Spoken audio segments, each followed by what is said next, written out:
साथ साथ जो है मैं एक पॉडकास्ट शो जिसका नाम है सितारे इरम के साथ conversation with star and wisdom, उसको भी चलाती हूँ। और मेरा एक और विजुअल स्टूडियो है जिसका नाम है द रिफ्लेक्शन रूम। इस पर जो है मैं ऐसी बातें शेयर करती हूँ, ऐसी सोच या ऐसे ख्यालात या मेरे अपने मुशाहिदे और रिव्यू या इनसाइट और विजडम शो करती हूँ, जो कि हमें हेल्प करेंगे सीखने में, रिफ्लेक्ट करने में और ग्रो करने में। तो अगर आप मेरे साथ जुड़े रहना चाहते हैं और आप चाहते हैं कि आप मेरे साथ सीखें, अपने रिव्यूज़ को बेहतर करें और एक मीनिंगफुल कन्वर्सेशन की तरफ जाएं, तो हम जो है लर्निंग को एक दूसरे के साथ मिलकर कर सकते हैं और एक दूसरे के साथ मिलकर हम ग्रो हो सकते हैं। मेरे तमाम सोशल मीडिया हैंडल्स आपके सामने मौजूद हैं। मेरा फेसबुक प्रोफाइल का नाम इरम मुश्ताक एजुकेशन वाली है, आप मुझे ऐड कर सकते हैं, आप मुझे फॉलो कर सकते हैं। यहाँ पर आप मेरी वीडियोज़ को लाइक कर सकते हैं, शेयर कर सकते हैं और सबसे कीमती है आपके कमेंट्स। आप कमेंट कर सकते हैं ताकि मैं आपकी राय जान सकूं और अपने काम को और बेहतर कर सकूं। इस तरह हम मिलकर एक दूसरे से सीखते हैं। और अगर आप मुझे YouTube पर देखना चाहते हैं तो मेरे YouTube का तमाम डेटा जो है, मेरा एक YouTube का चैनल है, उसका नाम है इरम टीवी। और आप अगर YouTube पर इरम टीवी 5544 लिखेंगे तो आप मेरे YouTube के चैनल को भी देख सकते हैं।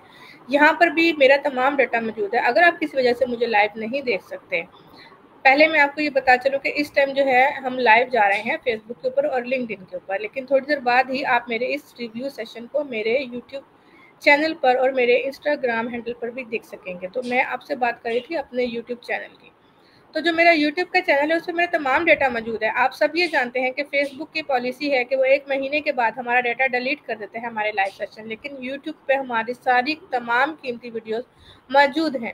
तो आप जब भी चाहें, मुझसे कुछ सीखना चाहें या कोई और रिव्यू बनाना चाहें या कोई और बात किसी भी टॉपिक पर आपको ये लगे, तो आप मेरे यूट्यूब चैनल पर जाकर मेरी वीडियोज़ को किसी भी वक्त देख सकते हैं।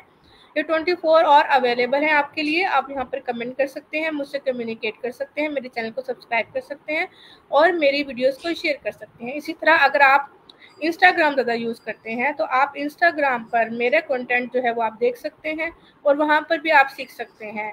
और इसी तरह अगर आप लिंक्डइन पर प्रोफेशनली मौजूद है तो लिंक्डइन पर भी मेरा एजुकेशन कंटेंट मौजूद है। वहाँ पर जाकर भी आप काम करने के साथ साथ मेरे एजुकेशन कंटेंट से कुछ ना कुछ सीख सकते हैं और कुछ ना कुछ मुझे भी सिखा सकते हैं, क्योंकि जब आप गिव बैक देंगे, अपने कमेंट्स करेंगे, अपने आइडियाज़ शेयर करेंगे तो वो मेरे लिए बहुत कीमती होंगे और मैं उनसे बहुत कुछ सीखूंगी।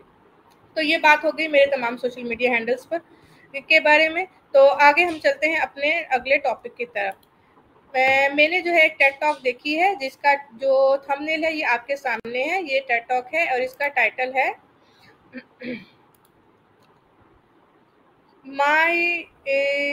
एक मिनट में आपको बताती हूँ। इसका टाइटल है जी my digital school of life और इसकी जो स्पीकर है उनका नाम है अनस्तासिया ली यांग। ठीक है।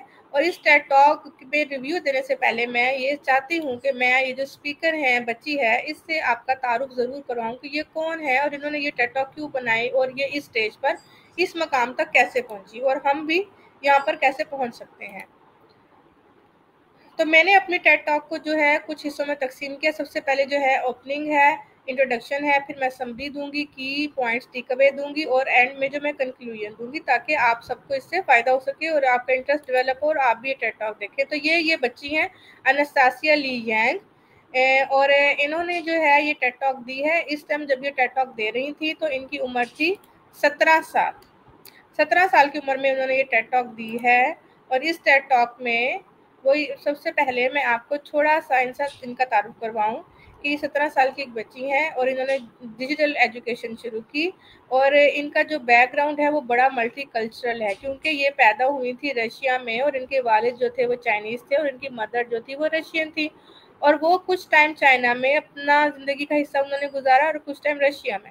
उसके बाद जो है उन्होंने 15 साल की उम्र में ये फैसला किया कि वो इंडिपेंडेंटली जो है जाएंगी फ्रांस में और वहाँ पर अकेली रहेंगी और फिर वहाँ से वो फिनलैंड जाएंगी और पढ़ेंगी। तो उन्होंने स्कॉलरशिप भी ली और स्विट्ज़रलैंड के स्कूल में भी उन्होंने पढ़ा। उसके बाद उनका जो अपना पैशन है एस्ट्रोनॉमी, म्यूज़िक में और विजुअल आर्ट में, और उन्होंने उसको पढ़ने की और उसके बारे में जानने की कोशिश की और वहाँ पर उनको बहुत सारे चैलेंजेस फेस करने पड़े कि वो बहुत छोटी उम्र की हैं और ये डिस्क्रिमिनेशन जो है उसकी वजह से उन्होंने खुद को बहुत इम्प्रूव किया। फिर वो एक टेड स्पीकर बनी ताकि वो इन एजुकेशनल रिसोर्सेज को और वो डिज़ाइन करें बच्चों के लिए एक ऐसा स्कूल ऑफ लाइफ जहाँ पर वो लर्न कर सकें, सेल्फ एजुकेशन ले सकें और वो सब डिजिटल प्लेटफॉर्म से कर सकें। तो अब बढ़ते हैं हम इस टेड टॉक पर रिव्यू देने के लिए जो मैंने देखी। सबसे पहले उन्होंने कहा कि एनास्टेसिया जो इस बात पे जोर देती हैं कि ये जो डिजिटल टाइम है इसमें जो है हम बहुत सारे एजुकेशनल रिसोर्सेज को ट्रेडिशनल क्लासरूम में नहीं दे रहे और हमें जो है वो सब चीज़ें ऑनलाइन मिल रही हैं। तो उन्होंने सबसे पहले ये सोचा कि मैं ये टेड टॉक्स को अपना प्राइमरी टूल बनाऊं सीखने के लिए।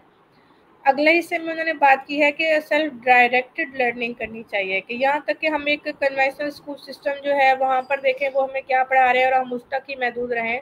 उसकी निस्बत हमें खुद अपने लिए चीज़ें ढूंढनी चाहिए जिसमें हमारा इंटरेस्ट है, ताकि हम वो पढ़ सकें और अपना जो लर्निंग का पाथ है उसको बेहतर बना सकें, अपने तजस्सुस को खुद सपोर्ट कर सकें और अपने लिए ऐसा कंटेंट ढूंढ लाएं जो कि हमारी लर्निंग में हमारे लिए बेहतर है, जो कि हमारे स्कूल में मौजूद नहीं है लेकिन वो पढ़ाया जा रहा है, तो हमें उसकी तरफ जाना चाहिए। उसके बाद वो कहते हैं कि रेजिलियंस होनी चाहिए, क्योंकि वो बहुत सारे कल्चर्स को देख चुकी थी और वो बहुत सारे जियोग्राफिकल ट्रांजिशन से भी गुजर चुकी थी बहुत ही छोटी एज में। तो उनके अंदर एक रेजिलियंस पैदा हुई, उनके अंदर एक इंडिपेंडेंस पैदा हुई और उनके अंदर अडाप्टेबिलिटी पैदा हुई। इन सब क्वालिटीज़ को उन्होंने अपने आप को बेहतर करने के लिए बनाया और अपने एजुकेशनल चॉइसेस को लेने के लिए उन्होंने बोल्ड स्टेप उठाए कि वो दुनिया के बहुत सारे मुल्कों में घूमी और अपनी एजुकेशन को बेहतर करने के लिए वो दूसरे मुल्कों में भी गई। अब वो कहती हैं कि जो एज बेस्ड स्टीरियोटाइप है कि ये बहुत छोटी बच्ची है, ये कुछ कर नहीं सकती, अभी इसकी उम्र ही क्या है, इसको उन्होंने कहा कि हमें लड़ने की ज़रूरत है, कि हमें देखना है कि बहुत सारे लोग इन छोटे बच्चों को मौका नहीं देते। और वो ऐसे बहुत सारे लोगों से मिली जो कि बहुत अच्छी अच्छी रिसर्चेस कर रहे थे और उनकी उम्र बहुत कम थी। तो उन्होंने कहा कि जो टेड ग्लोबल प्लेटफॉर्म है ये जो है एक ऐसा प्लेटफॉर्म है जहाँ से हम छोटे बच्चे भी बहुत बड़ी बड़ी चीज़ें सीख सकते हैं और इन लिमिटेशंस को हमें ख़त्म करना चाहिए। फिर उसके बाद जो पॉइंट है वो है passion as a learning component. उन्होंने कहा कि मेरा जो इंटरेस्ट है एस्ट्रोनॉमी में, म्यूज़िक में, विजुअल आर्ट में, तो उसके लिए मैंने अपने आप को खुद सेल्फ एजुकेट किया और उन्होंने इस बात को प्रूव किया कि अगर पैशन ड्राइविंग लर्निंग की जाए तो वो बहुत इंगेजिंग होती है और बहुत इफेक्टिव होती है। तो मैं ये कहूँगी कि एनास्टेसिया ली की ये जो टेड टॉक है ये बहुत इंस्पायरिंग है और ये यंग पीपल को इस बात का मौका देती है कि वो बहुत कुछ अचीव करें और वो अपनी चीज़ों को और अपनी लर्निंग को खुद कंट्रोल करें। और ये चैलेंज करती है कि हम रीथिंक करें कि जो हमारी फॉर्मल एजुकेशन का स्ट्रक्चर है वो ठीक नहीं है और डिजिटल टूल्स को हम यूज़ नहीं कर रहे हैं। हालांकि जो डिजिटल टूल्स हैं हमें एम्पावर करते हैं सेल्फ लर्निंग के लिए, रेजिलियंस के लिए और क्रिएटिविटी के लिए।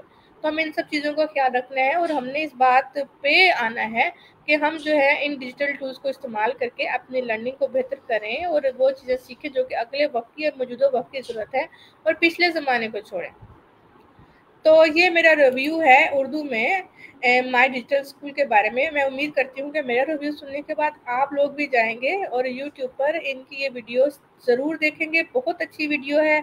इसमें जो स्पीकर ने अपने इमोशनल इंटेलिजेंस को यूज़ किया है, जो उसके बॉडी लैंग्वेज है, फेस एक्सप्रेशन है, बहुत अच्छे और बहुत इंस्पायरिंग है। इनको देख के लर्निंग हमारी बेहतर हो सकती है और हम भी लर्निंग में अपना इंटरेस्ट और बढ़ा सकते हैं। तब तक के लिए आपसे मैं इजाज़त चाहती हूँ। इंशाल्लाह फिर एक और टेक टॉक पर आऊँगी और आपसे अपना रिव्यू शेयर करूँगी।